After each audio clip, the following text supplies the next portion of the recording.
రొట్టె కారం రంగు రుచి ఆచి కారం పొడి. బీఆర్ఎస్ దాఖలు చేసిన అనర్హత పిటిషన్లపై ఖైరతాబాద్ ఎమ్మెల్యే దానం నాగేందర్ అఫిడవిట్ దాఖలు చేశారు. పార్టీ ఫిరాయింపులకు పాల్పడ్డారన్న పిటిషన్ను కొట్టివేయాలని స్పీకర్ కు విన్నవించారు. ఇక తాను బీఆర్ఎస్ పార్టీకి రాజీనామా చేయలేదని స్పష్టం చేశారు. పార్టీ నుంచి సస్పెండ్ చేసినట్లు తనకు సమాచారం లేదన్నారు.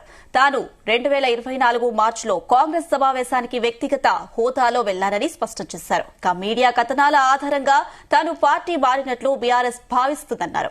ఆ పార్టీ అర్హత పిటిషన్లలో అంశాలపై మాత్రమే వివరణ ఇస్తున్నానని అన్నారు. గతంలో కోర్టు తీర్పులను అనుసరించి ఆ అనర్హత పిటిషన్ చెల్లుబాటు కాదన్నారు. ఇక అనర్హత పిటిషన్ తర్వాత పరిణామాలను అనుబంధ సమాచారంగా అంగీకరించవద్దని దానం నాగేందర్ కోరారు. అటు ఈ నెల 30న విచారణకు రావాలని దానం నాగేందర్ కు స్పీకర్ ప్రసాద్ కుమార్ నోటీసులు జారీ చేశారు.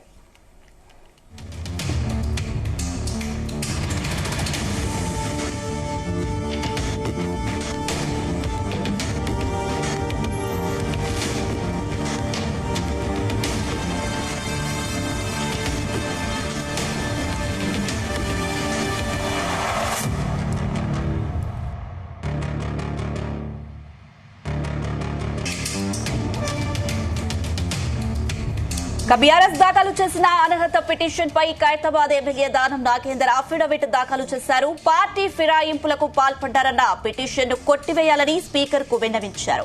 ఇదే అంశానికి సంబంధించి మరిన్ని అప్డేట్స్ మా బ్యూరో చీఫ్ నరేందర్ అందిస్తారు. ఎస్ నరేందర్. రైట్ అనుష, మొత్తం బీఆర్ఎస్ పార్టీకి సంబంధించినటువంటి గుర్తు మీద గెలిచి 10 మంది ఎమ్మెల్యేలు దాదాపు 7 ఏడాదిన్నర క్రితం ఎమ్మెల్సీలతో పాటు ఎమ్మెల్యేలు జంప్ అయినటువంటి విషయం మనకు తెలిసిందే. వీళ్ళలో చాలా మందికి నోటీసులు ఇవ్వడం జరిగింది. దానికి సంబంధించినటువంటి వాళ్ళు రిప్లై కూడా ఇచ్చారు. అయితే ఖైరతాబాద్ ఎమ్మెల్యే దారా నాగేందర్ మాత్రం ఇంతవరకు రిప్లై ఇవ్వకపోగా నాన్సుడు ధోరణి వ్యవహరించడం పట్ల తీవ్ర అసహనం కూడా వ్యక్తమైనటువంటి పరిస్థితి. అయితే ఈ రోజు ఖైరతాబాద్ ఎమ్మెల్యే దారా నాగేందర్ స్పీకర్ నోటీసులు ఎట్టకేలకు జారీ చేయడం, దానికి రిప్లై కూడా కాసేపు క్రితమే నాగేందర్ ఇచ్చినటువంటి పరిస్థితి కూడా మనం చూసాం. అయితే ఇలాంటి పరిస్థితిలో దీనికి సంబంధించి రిప్లై 30వ తేదీ వరకు ఇవ్వాల్సిన అవసరం ఉందని కూడా స్పీకర్ చెప్పినటువంటి పరిస్థితి ఉంది.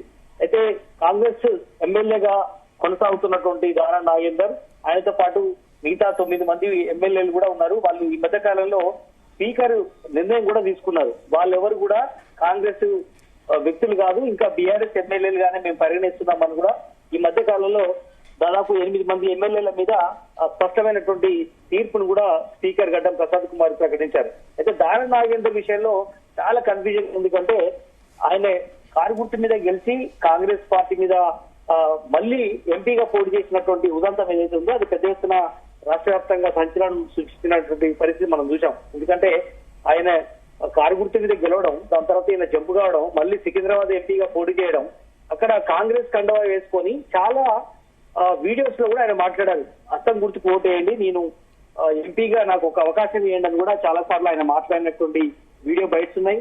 అదేవిధంగా చేతి గుర్తుకు సంబంధించినటువంటి కండవ గుర్తు వేసుకున్నటువంటి పరిస్థితి మనం చూసాం. అయితే ఆయన ఓడిపోయినటువంటి నేపథ్యం ఇప్పటికి కూడా ఆయన ఎమ్మెల్యేగా కొనసాగుతూనే ఉన్నారు. అయితే ఇప్పుడున్నటువంటి పరిస్థితుల్లో ఆయన మీద చర్య తీసుకోవాలని కూడా బీఆర్ఎస్ లీగల్ టీం అటు హైకోర్టులో గట్టి పోరాటం చేసింది, సుప్రీంకోర్టు దాకా వెళ్ళింది. సుప్రీంకోర్టులో చీఫ్ జస్టిస్ కూడా ఘాటుగానే స్పందించారు. ఈయన విషయంలో పాటు కడియం శ్రీహరి విషయంలో కూడా మీరు చర్యలు తీసుకుంటారా లేదంటే మేము తీసుకోవాలా అన్నటువంటి వరకు కూడా వెళ్ళినటువంటి పరిస్థితి చూసాం. కొత్త సంవత్సరం వరకు మీరు తీసుకోకపోతే జైల్లో జరుపుకోవాల్సి వస్తుంది, కొత్త సంవత్సరం దాకా వెళ్ళినటువంటి పరిస్థితి మనం చూసాం. దీని తర్వాత స్పీకర్ వడివడిగా ఒక్కొక్కరి మీద నిర్ణయం తీసుకుంటూ వెళ్ళడం మనం చూసాం. అయితే ఇప్పుడు చివరిగా ఖైరతాబాద్ ఎమ్మెల్యేగా ఉన్నటువంటి దారా నాగేందర్ విషయంలో స్పీకర్ నోటీసులు ఉదయం ఇచ్చారు. దానికి వెంటనే కూడా దానికి రిప్లై కూడా ఇచ్చారు. ఆ రిప్లైలో చాలా అంశాలు కూడా దారా నాగేందర్ చెప్పారు. దాంట్లో ప్రధానమైనటువంటి అంశాలు ఏంటంటే, నేను ఇంకా కూడా బీఆర్ఎస్ పార్టీలోనే కొనసాగుతున్నాను, నన్ను ఎవరూ సస్పెండ్ చేయలేదు అనే అంశాలు ముఖ్యంగా అఫిడవిట్ లో ఆయన దాఖలు చేసినటువంటి పరిస్థితి ఉంది. ఫిరాయింపులకు నేను ఎక్కడ కూడా గురి కాలేదు, నేను ఇంకా కూడా బీఆర్ఎస్ పార్టీలో అభ్యర్థిగానే కొనసాగుతున్నాను, నాకు నెల నెల శాలరీలో వచ్చేటువంటి కొంత అమౌంట్ పార్టీ ఫండ్ కింద కూడా వెళ్తుంది అన్న విషయాన్ని కూడా ఆయనే అందులో పేర్కొన్నటువంటి పరిస్థితి కూడా ఉంది.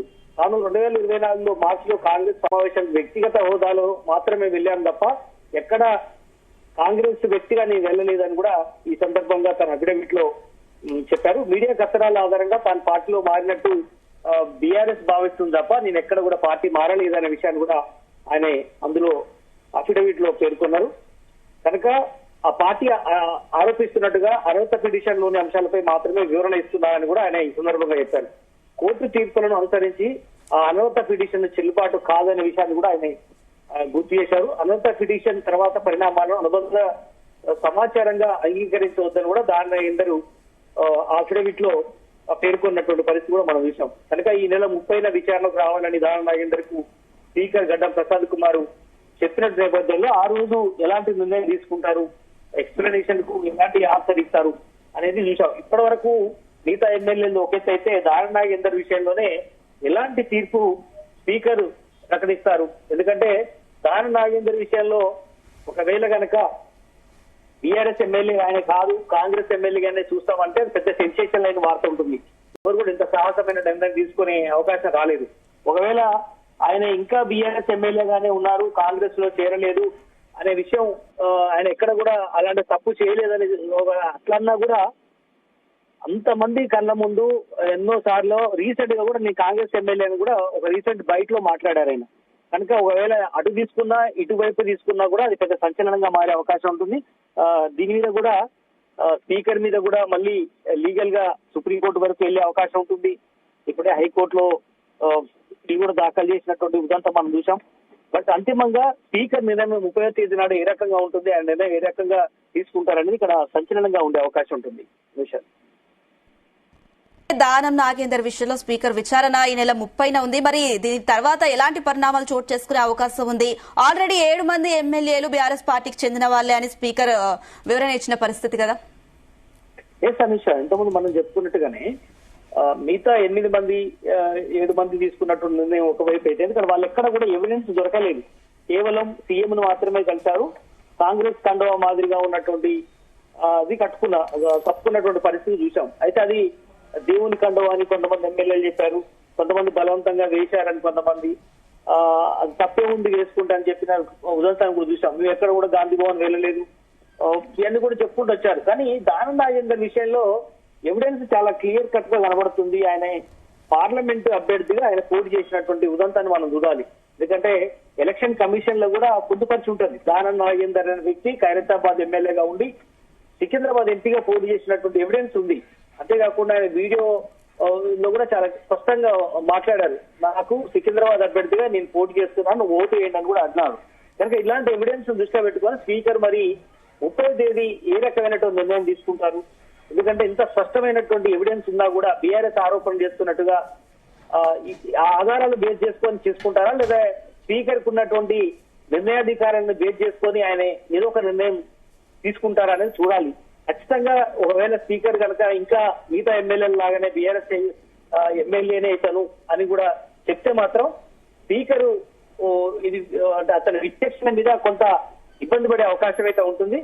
బట్ చూడాలి, అంతిమంగా అయితే స్పీకర్ నిర్ణయమే ఫైనల్. చట్టసభల్లో కోర్టులు ఏమైనా డిసిజన్ చెప్పే అవకాశం ఉంటుంది, డైరెక్షన్ చెప్పే అవకాశం ఉంటుంది. కానీ స్పీకర్ నిర్ణయం అనేది అంతిమ నిర్ణయంగా ఇప్పుడు పార్లమెంటరీ వ్యవస్థలో కొనసాగుతున్నటువంటి పరిస్థితి అయితే కనిపిస్తుంది. స్పీకర్ కూడా ఇంచుమించు బీఆర్ఎస్ ఎమ్మెల్యేగానే చూస్తాం, ఆయన ఎక్కడ కూడా ఎవిడెన్స్ లేదు అనే విషయాన్ని కూడా ఆయన చెప్పే అవకాశం ఎక్కువ కనిపిస్తోంది. నరేందర్ అయితే బీఆర్ఎస్ పై ఆరోపణలు చేస్తున్నాయి, ఇంకా బీఆర్ఎస్ పార్టీలో ఉన్నాను అంటున్నారు ఎమ్మెల్యే దానం నాగేందర్. ఎలా చూడాలి దీన్ని? మరి బీఆర్ఎస్ పార్టీ ఎలా రియాక్ట్ అయ్యే అవకాశం ఉంది దీనిపై? ఖచ్చితంగా రియాక్ట్ ఇప్పటికే అవుతుంది. చూడండి, ఖైరతాబాద్ ఎన్నికల్లో ఖచ్చితంగా ఆయన మీద వేటు పడుతుంది, ఆయనతో పాటు కడియాల్ శ్రీనివాస్ లో కూడా వేటు పడుతుంది. అక్కడ ఉప ఎన్నిక రాబోతుందని బీఆర్ఎస్ పార్టీ పదే ప్రతి సమావేశంలో కూడా పార్టీ శ్రేణులకు దిశానిర్దేశం చేస్తున్నటువంటి పరిస్థితి ఉంది. అక్కడ పోటీ చేస్తాం, బరాబర్ వాళ్ళని మళ్ళీ ఓడిస్తాం అని కూడా వాళ్ళు చెప్తున్నారు. కానీ ఇప్పుడున్నటువంటి పరిస్థితుల్లో ఉప ఎన్నికలు వస్తాయా రావా అనేది ఇక్కడ సందిగ్ధంగా మనకు కనిపిస్తుంది. అంతిమంగా స్పీకర్ నిర్ణయమే శిరోధార్యంగా భావిస్తున్నటువంటి ఈ పార్లమెంటరీ వ్యవస్థలో ఎట్లాంటి అవకాశం స్పీకర్ నిర్ణయం తీసుకుంటారు? ఈ ఎవిడెన్స్ బేస్ చేసుకొని ముందుకెళ్తారా, లేదంటే ఆయనకున్న విచక్షణను బేస్ చేసుకొని గతంలో ఇచ్చినటువంటి తీర్పులో భాగంగానే ముందుకు వెళ్తారనేది మనం చూడాల్సిన అవసరం ఉంది. Right Narender, thank you.